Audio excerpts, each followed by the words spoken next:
Hello there, runners. It's Coach Joe, and Coach Dean. this guy over here lives in the desert. Desert. Extreme weather! Extreme.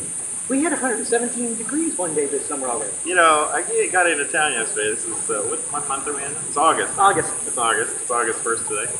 And they had a workout at 7 p.m. They said, Joe, you should come to workout. And I'm like, are you crazy? Well, it's really going to be cooled down. It'll only be about 102 by then. And actually, last night it was pretty. Yeah, it was down to 95. Yeah, because it was raining. Understand. But our topic that we wanted to talk about today was what we're going to call extreme conditions. Extreme conditions. Yeah. Should you run in them? Right. Do you want to?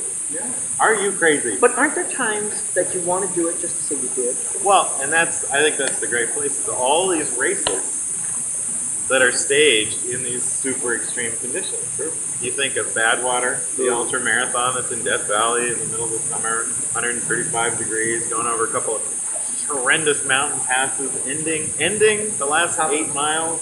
I heard is like the steepest 8 miles of any road race in the country after 135 miles, or 135 total. We've got the South Pole Marathon. You know, in Dean Karnazes' book, he describes the get-up having the face mask that freezes, you know, covered with ice because you can't breathe. You know, there's one I know. One that's Sahara. Yeah, the Marathon de Sabla. Yeah. You know, there's all of these races. Yeah. I did Ironman Arizona one year, which was at that time was in the spring, and it was 92 degrees that day. You're starting the marathon. Well, the Ironman in Hawaii every year. Extreme conditions, right? And for you, what was that, about 18 hours out there? Okay, I deserve that. From the many times that I've gotten on him about his age. No, it was not. It was 1702. No.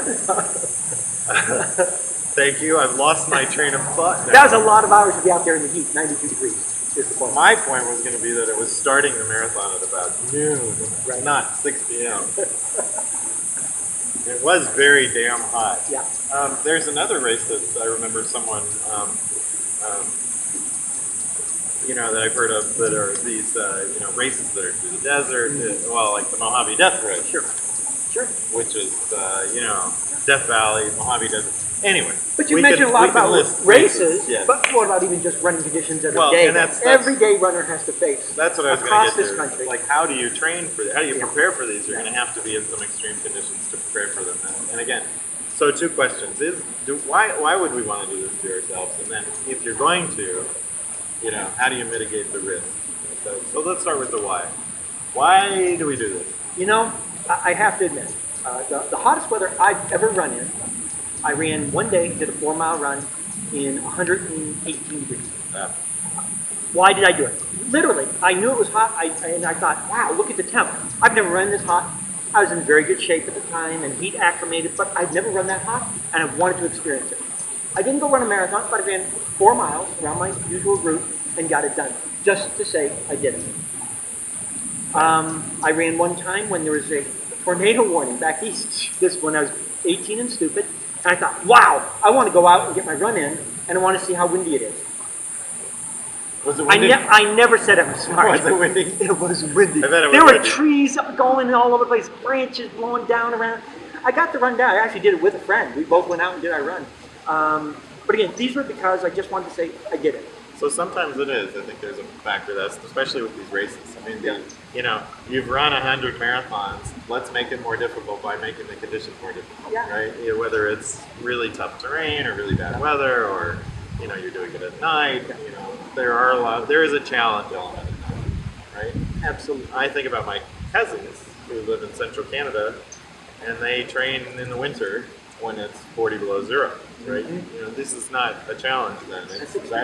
That's just because they want to continue their running, and it's real extreme weather. I'd rather get the treadmill. Yeah, they don't like those Canadians. They don't like the treadmill. They're hardy people. Hardy people. You know, I'm 50% Canadian. Not according to your mom. I know. Funny aside, I said that to my mom, who is Canadian. I said, well, I'm 50% Canadian. She says, how are you 50% Canadian? And I looked at her and said, because you're Canadian. She considers herself Ukrainian because she's ethnic Ukrainian. Alas, they are hardy people, There you go. the That's Canadians. good. Yes. So I'm not that hardy. I wasn't going to go running out here today. This heat. it's only about 95. Okay.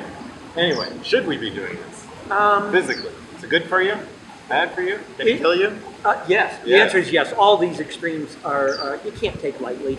Just because I told you I've done it doesn't mean someone should go out and do it. I'm very good at the heat, very heat acclimated. I live here. I train here. I do all that. I wouldn't go do something stupid like do it day in and day out or make long runs. There may be people out there who do. My hat's off to you if that's what you do. I think our bottom line though is don't. It's really not recommended overall. If there's no choice and you have to get a workout in, okay, see how you can do that. But these extreme conditions are not good for your body. They aren't good for your training. There's no way you can run as hard, as far, as fast in any kind of an extreme condition. I don't care whether it's weather, wind, heat, cold, humidity, rain, All of those snow. things. You cannot Yeah. do the same workout you could do Right. under normal More normal conditions. conditions. Yeah, this is where it goes back to our quality over quantity that we always talk about. You're going to suffer on quality because you're not going to be able to push as hard. You're not going to be able to go as fast. You're going to suffer on quantity. How can you Well, stay and out quantity there? too. Well, yeah. I mean, you know, when I lived here, you know, we would get up really early. In the Yeah. morning. And it would be really hot still, right? Before Yeah. the sun came up. You'd go running at 4 to get your 20 miles in, and you got them in. Yeah, the question is, were they as fast as they would have been if it had been 60? Right. Of course, the answer is no. Right. Even if you're used to it, because your body has to deal with that. That's right. Yeah, I mean, there's some of it is going to be, well, I have to. I train a lot of people virtually, people that live elsewhere, and they're coming to races in more temperate places. Like maybe they live in the Midwest or in the South, and they're going to come to New York to run the New York City Marathon when it's going to be cold. They have to do their workouts. They have to get them in. So it's not a choice. But if I could put them on a treadmill or get them on an indoor track, maybe they might get a better quality workout, but they're probably not going to do it. So they're going to go out and suffer. Right. And I've had a lot of people that suffer in Florida, places like that, and they tell me, I did my 20, it was hot. And then the question always ends up, well, I did it, and I know that you wanted me to do it at 8-minute miles, but I did it at 8:20 a mile. Was it the same effect? 9:20. Or 9:20, that's right. Yeah. And of course the answer is no, the training effect is not the same, and you can't sit there and say, well, I did 9-minute miles in 100 degrees, therefore it's the same as doing 8-minute miles at 70 degrees. Right. It doesn't quite work that way, training effect-wise. So even though it does load your body up with more time More stress time. on your body, it's not equitable. And therefore, Because somewhere along the way, muscle memory is different, right? Exactly. Body position, how fast your feet are turning over, It's how all fast different. your heart's pumping, things. Right. Everything's different. Now, we can say that if you're going to go out for a run in the heat, you should back off the pace, right? If you're trying to push as hard as your assigned pace, let's say you're assigned to do 8s, and you try to do 8s in 115 degree heat, that's not going to work. No. Right?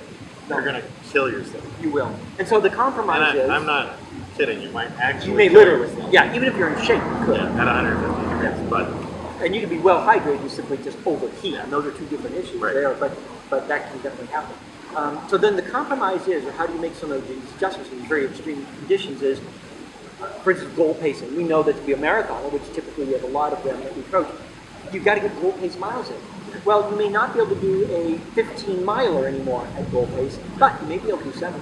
right. So you need more of those 7-milers perhaps during that week that's really hot or whatever, and you have to chop it up and get it in the best possible in order to accommodate that. Still get the right training effect, but you can't be subjecting your body to this extreme of, oh, I got an 18-miler and 10 of them were supposed to be at goal pace, oh, and it's 100 degrees out. Might not happen. Now let's think about the other side. Yeah. You live in Oregon, where I live. The weather's lovely. You train, and you go to Worlds, and it's going to be 99 degrees. Yeah. How do you adjust? Right?